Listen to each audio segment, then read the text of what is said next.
So this is the brand new iPhone 14 and this is the brand new iPhone 14 Pro. We're gonna start by unboxing the brand new iPhone 14 because it's not much of an upgrade compared to the previous iPhone 13. It did get a lot of the iPhone 13 Pro features, but it's still in a very familiar body. Now this is the product red version. As you can see here, it has this like deep dark red that really stands out. So if you want like an iPhone color that's just gonna get your attention, it's definitely gonna be the red. Now in the box, you obviously don't get a charger. You do have Apple's paperwork and of course stickers if you wanna like place it on your items. And of course, you have the USB Type-C to Lightning cable. Please Apple, switch to USB Type-C. It'll make my life a lot easier. Simple little screen protector that comes off, and you have the brand new iPhone 14.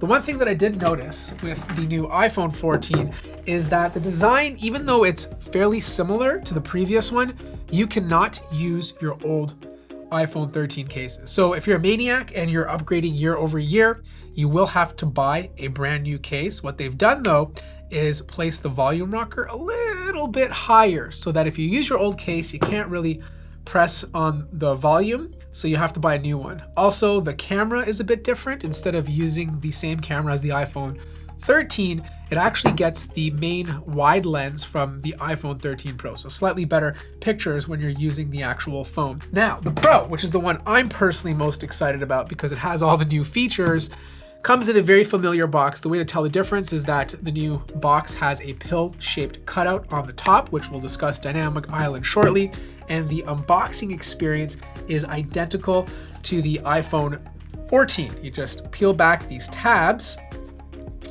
and you have the phone itself. Now this is the black color, matte black color.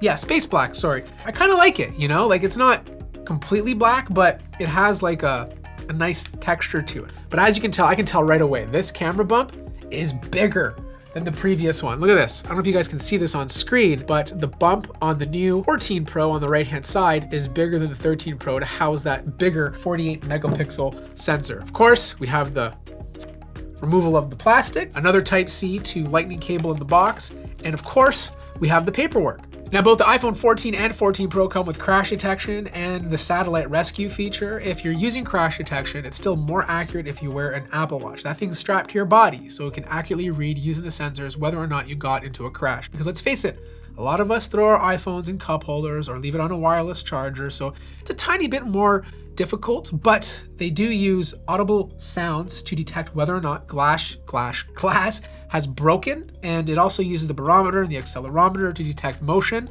and speeds that you're going in your car. Hopefully you'll never have to use it, but it's kind of good to know that your iPhone will back you up if you ever get into that situation. And if you are a wilderness person, you camp a lot, you go out into the woods, you disconnect from nature, you're away from cellular connectivity, if you ever get into a situation, this does have a satellite functionality that lets you contact authorities for help. Just know it only works here in Canada and the United States right now. Eventually, I'm sure they'll bring it to other countries. Just don't go out in the wilderness if you're in the Himalayas because you won't have that function. You'll just have to carry a regular satellite phone with you. Now, I'm gonna focus on the 14 Pro because besides the front-facing camera, which comes to both devices, the iPhone 14 is pretty much the 13 Pro or parts of it in the same iPhone 13 body. One of the most exciting features they announced was the Dynamic Island. They took something that was very disruptive to the eyeball, that didn't look good, and turned it into an actual feature. So right now I do have some music playing from Apple Music. I'm playing a song, and if I swipe up, it goes directly into the Dynamic Island. I have two things I can do. I can either tap it once to return to the app, or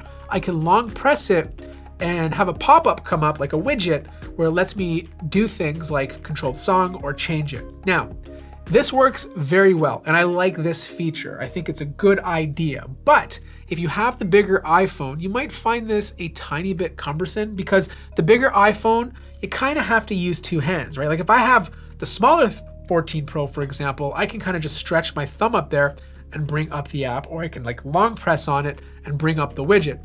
With the 14 Pro Max, you're really gonna have to use two hands because getting your thumb up to the top of the display is a little bit difficult. Sometimes you can have two apps up here. It depends on the app and how it's developed, but for the most part, you're mostly going to see one app using the dynamic island. The next thing is the lock screen, and it has always on display. Like, this is a feature that's been on Android devices for years, okay? But Apple, doing Apple things, took their time and they did it their own way. I think it looks great. You know, you have your widgets, you have the time. It still shows the display. It lowers the refresh rate, so you're not burning as much battery. It dims it quite a bit. And if you put it in your pocket, for example, it completely turns off, so you waste even less battery. Even if I put the phone on the ground or on the table like this, it's now off. Like, the always on display is off, so I am saving battery. But as soon as I pick it back up, it goes back on. So you're still saving battery, you still have access to all of your information, and of course, just because you have iOS 16 installed, you can really customize the display to look exactly how you want it. Now, the front-facing camera, and this is one thing that I saw a lot of people complain about. Not the camera itself, but getting smudges on it, right? Like, you have this dynamic island on the top and you're constantly pushing your fingers on the camera sensor. How are photos going to turn out? Are you gonna look like a dirty blob? So let's take two pictures, one with a clean lens and one without, and let's see if it makes a difference. Now, you still have the same wireless charge speed, so that hasn't been improved, and you're still using a USB Type-C port on the bottom, so expect slow transfer speeds if you're moving big files off your device. But the star of the show is the wide lens. It's been a 12 megapixel sensor for years, I think like 6 or 7 years. Now they've switched it up to a 48 megapixel sensor. Yes, technically you're still getting 12 megapixel files because they're binning the sensor. They're using 4 pixels as one so that you can get better low light photography. You get more information with that, and you get a very crisp photo compared to before. You still have a 12 megapixel ultra wide lens and of course a 12 megapixel telephoto lens. You have a 1x, 2x, and now a 3x. But I think the cool thing about this camera is the new action mode that comes with this device. Now, Sony's been doing steady shift for a long time and Samsung has their own version, but I'm very excited to play with this because I want to see how it works out. Now, this does use the ultra wide lens, and when you turn it on by default, it automatically switches to the ultra wide lens. And if you decide to move over to 1x or 2x, all you're really doing is cropping into the sensor. So this is the ultra wide lens. Like, look how close that is, right? Like, a true ultra wide lens with action mode off looks like this. And then as soon as I turn it on, it crops in. It has to crop in so that it can retain the data and smooth out the shot while you're running in motion. If you want to use the 1x lens, for example, with action mode on, it's going to get really close.